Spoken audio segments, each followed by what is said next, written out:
good day to you, Eminence. Let me clip your boarding pass for you. Just so. You'll be traveling in cabin 3C, and I'll have a steward looking in on you just after takeoff to see if you want for anything. Welcome aboard. Well, it would seem that all of the passengers... Yes, what can I... Oh, a human. What are you doing out here? Ah, never mind that. What do you want here? A ticket to board the airship. Not a snowball's chance on the ashen steppe, human. The ticket office is closed. Closed an hour ago, as it always does. 1 hour before takeoff. What is this? A bribe? Oh no, human. One does not bribe their way onto the airships, no matter the amount. It isn't done. No. And besides, the cabins on board this vessel are for decent, respectable, paying demon folk only. Not for the likes of you, with your ragged furs and shabby, ungroomed self. However, if you are determined to travel on from here, you will travel as any other no-account vagabond would.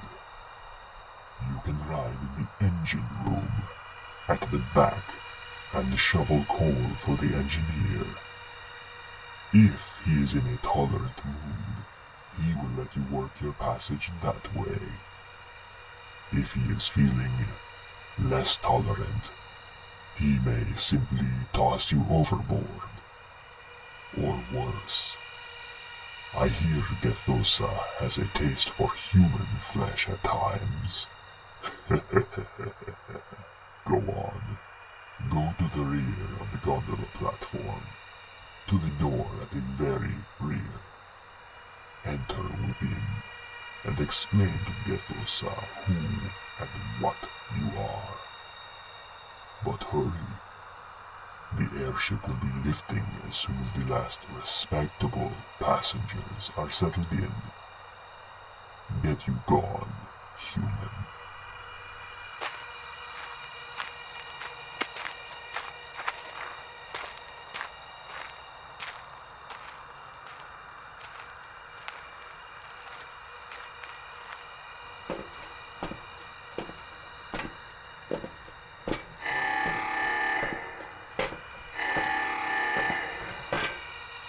Passengers, this is the captain speaking. We'll be taking off presently, just as soon as the wind finishes shifting. If you're not firmly strapped in, I suggest you get that way soon. We'll be lifting off pretty quickly, and if anything happens, it's a long way down to the ground. All crew members, proceed to lift off stations.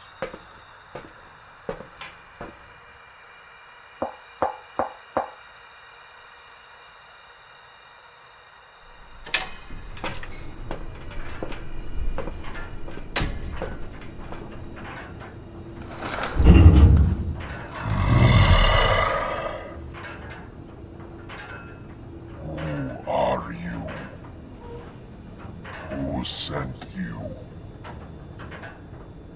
Are you from the collection agency? I told them I would have their money as soon as this transit tour was up, and not a moment sooner. And I told them what would happen to the next agent they sent out after me. Now, speak. Wait a moment. You are no demon, and certainly not Collections agent. My apologies for pinning you against the wall like that. I thought you were someone else. But what are you doing here? A traveler then, seeking to work your passage from this lonely outworld settlement to the very center of the Chaos Realms. Although I am not in actual need of help for my duties, I will agree to let you stay here in the engine room. I think I would enjoy the company. But do not touch any of the machinery. And if I tell you to get out of the way, do it quickly.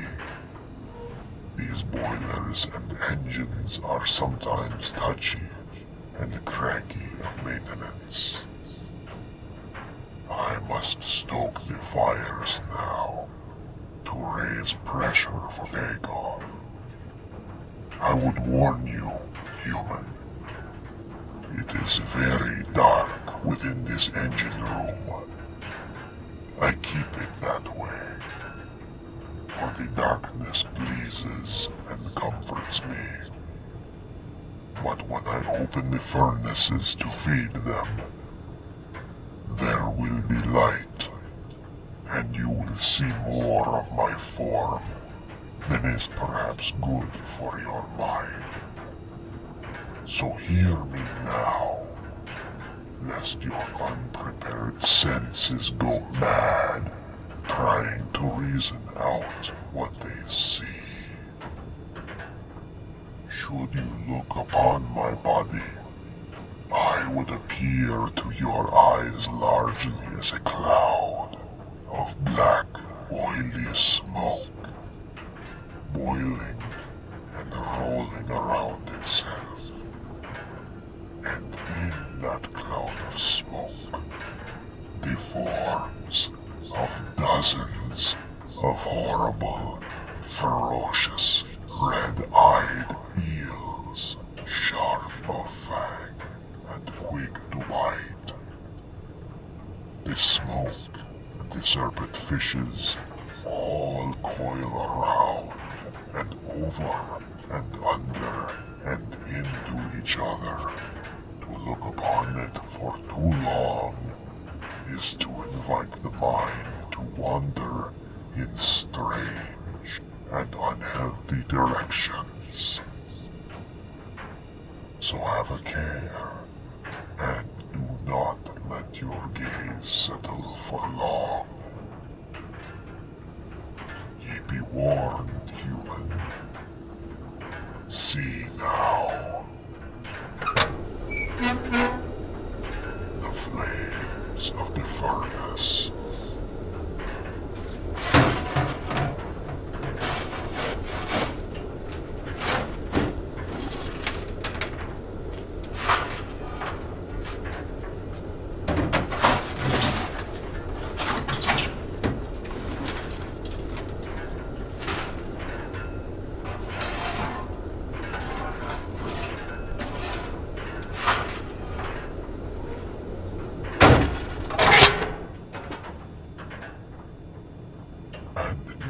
Human, I suggest you find a wall and some rails to hold on to.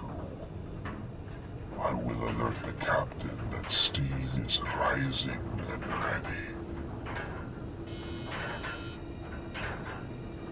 Attention all passengers and crew members. Strap in and hold on. We are lifting off now. We will be rising for a time, human, before the airship levels out. We will eventually be skirting the boundaries between the Chaos Realms of Steppe and Air, and from thence we will make our way towards the great demon city realm of Cursory. It will be a long voyage, several days all told. A long time for you to spend confined to the engine room. So, why not tell me just how it is that a human should find themselves out here in the chaos, and make it a detailed story? We have much time to pass.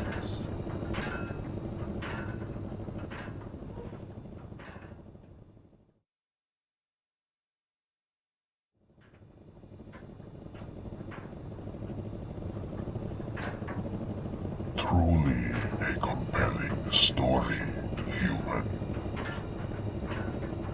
You must indeed be a great weaver of dreams.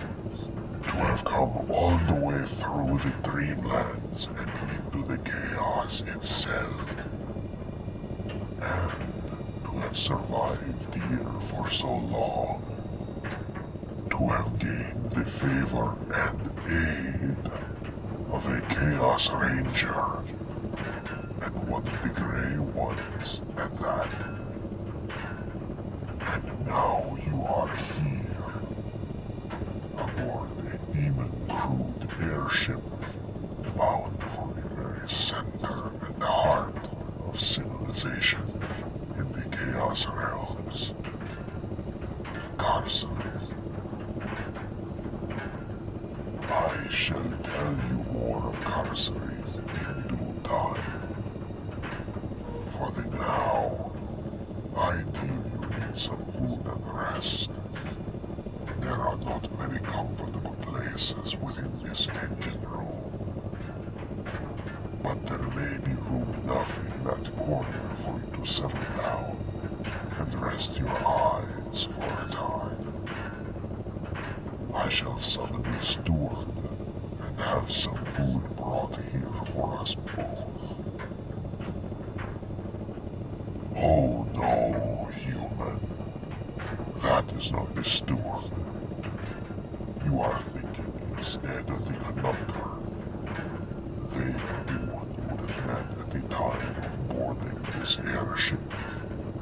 The one who would have sent you to me. The steward, he would pass for one of your own kind, I think. Provided you did not look too closely at the shape of his teeth, or the number of fingers upon his hands. The conductor, I think, you would find rather different. Invisible? Not at all. Though I understand why they might seem so to you. To the casual observer, the conductor might appear as an invisible humanoid figure, only given shape and form by the ornate finery of the uniform they wear. But in reality, the conductor is the uniform. Merely a suit of clothing with nothing tangible inside.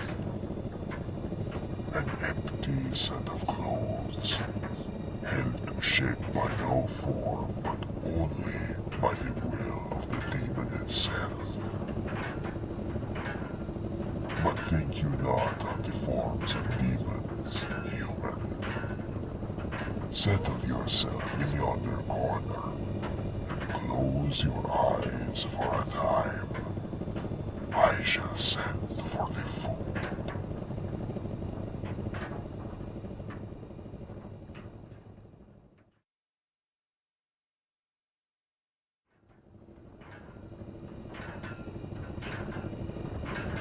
Attention all passengers, we are now crossing the interior regions of the realm of air. At this time, We ask that all passengers return to their cabins and close their inside port covers. Please remain in your cabins and do not look out the windows. Failing to comply will result in a much longer transit time, and I'm sure none of us want that. Thank you for your cooperation. Attention all crew members, prepare for transition through the blue. I repeat, all crew members, prepare for transition through the blue. Just a moment, human. I must see to something first.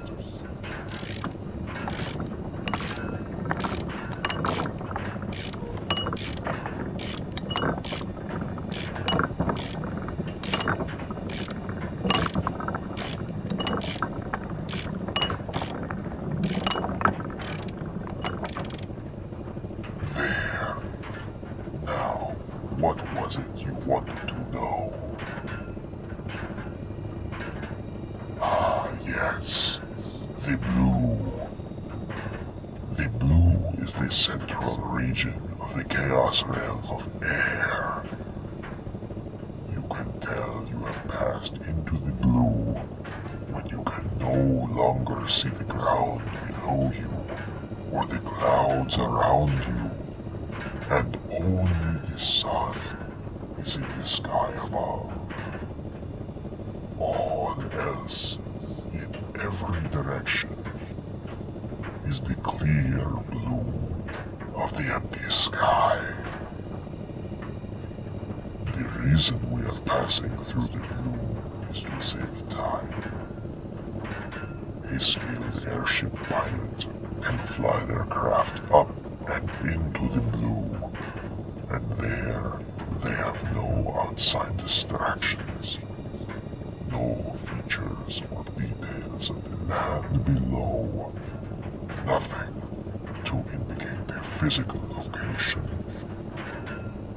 And so, having been relieved of these distractions, the pilot can instead focus their mind on the details of their destination, as seen from above at a great height.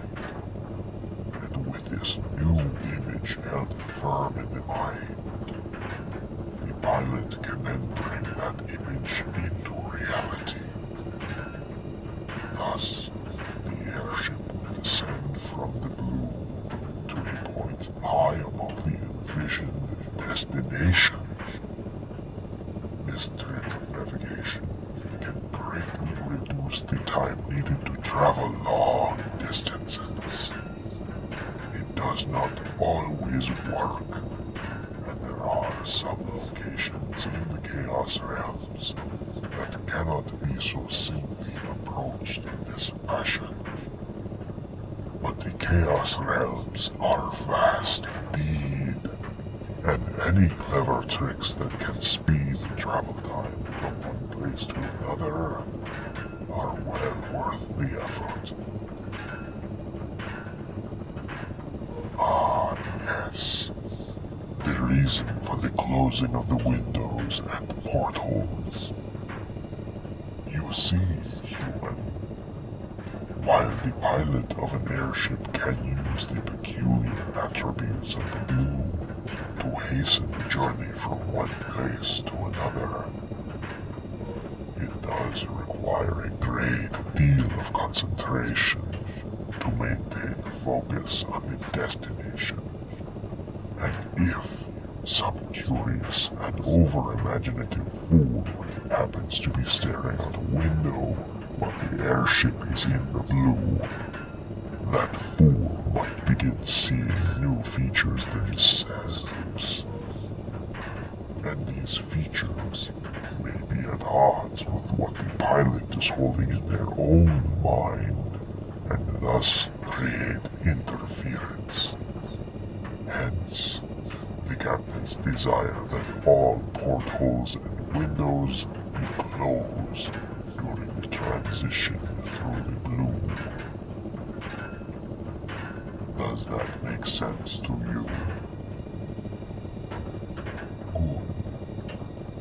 Now, while we wait out this part of the journey, Will you tell me somewhat of the place you come from?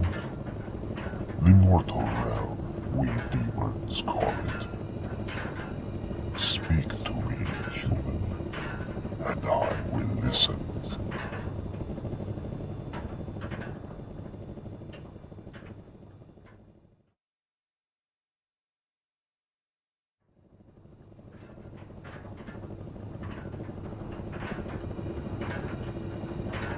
Awaken, human. You have slept the night through. The day is dawning around us. It is the morning of our last day of flight. And I think there is something outside you will want to see. Prepare your eyes, human. I will open one of the porthole covers and let in the light.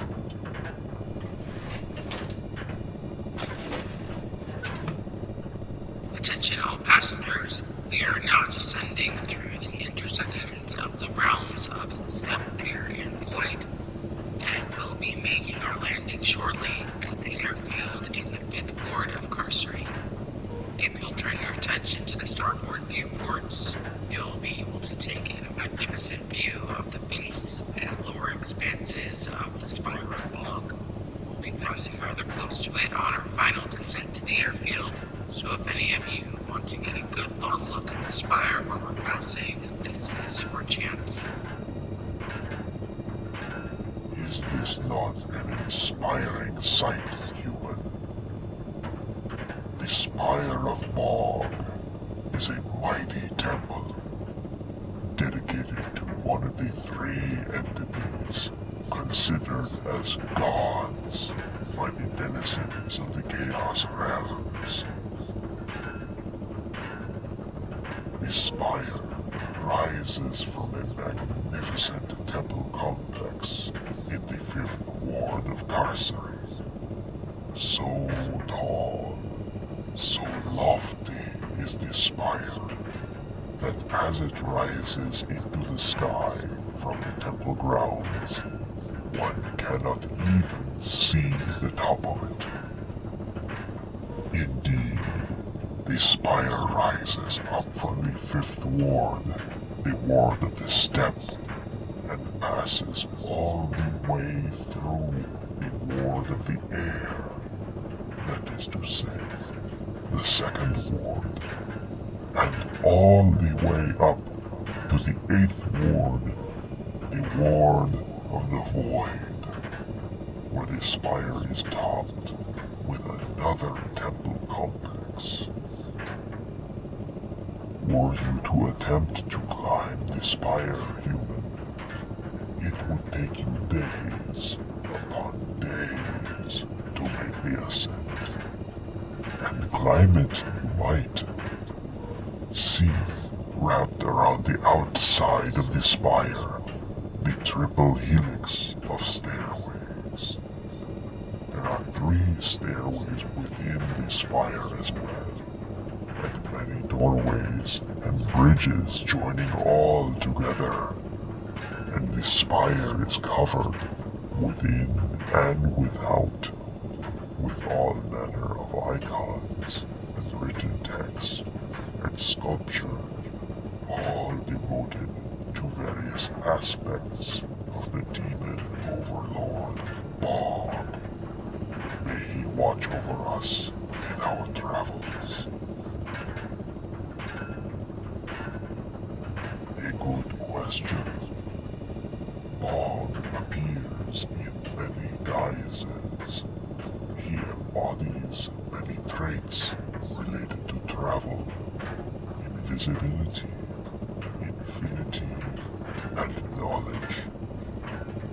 Sometimes he is depicted as a diaphanous cloud of fog, or a cyclone, or dust devil, or occasionally as an unseen something that inhabits the wide open spaces at night. If he has a more tangible form, it is not recorded in the sacred images of the spire. But I will not distract you overmuch with my speaking. Take your time, human, and look well upon the spire of Bog. It is truly one of the marvels of all of the wards of Cursory.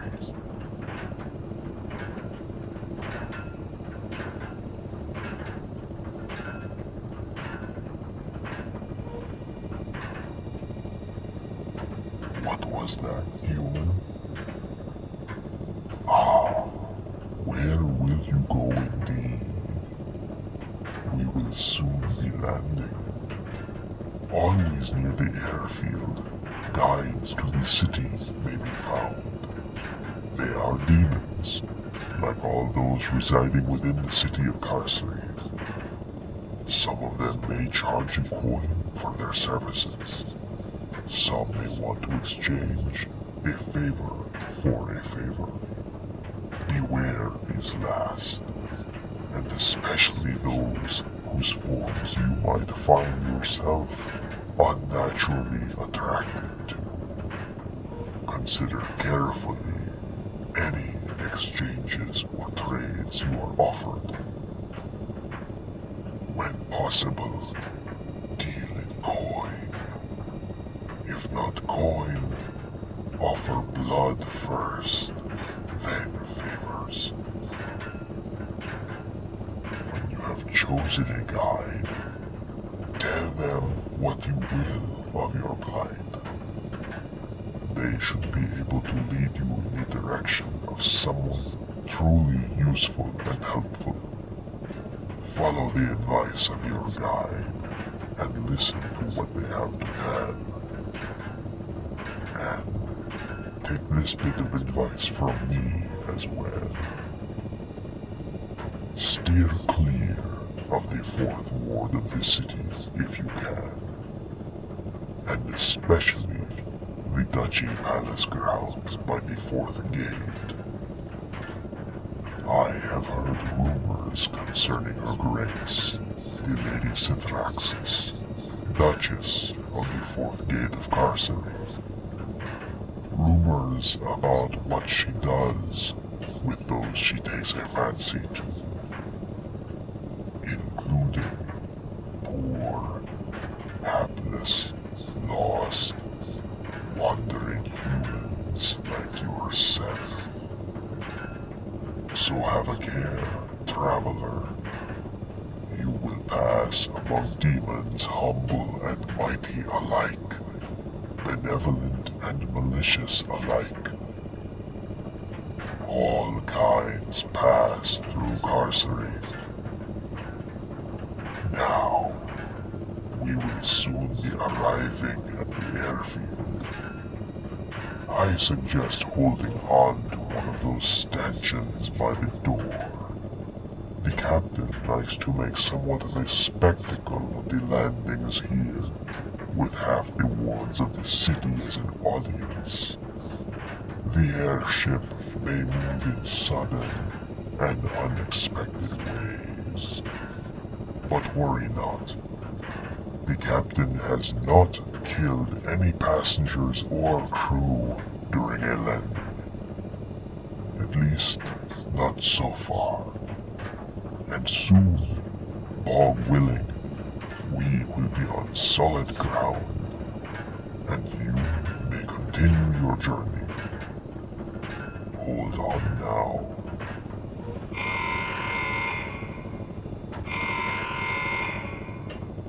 Attention all passengers and crew members. We will be landing at the 5th Ward airfield in just a few minutes.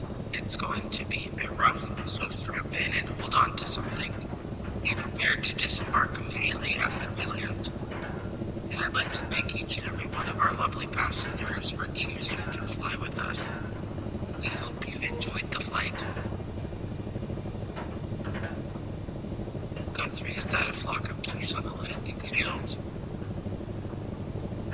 7 hells every stinking time I land here. I'm tired of dodging geese. I've had it. I'm done. Geese will die on this day. E53. Spin up the Hellfire guns. We're going in hot.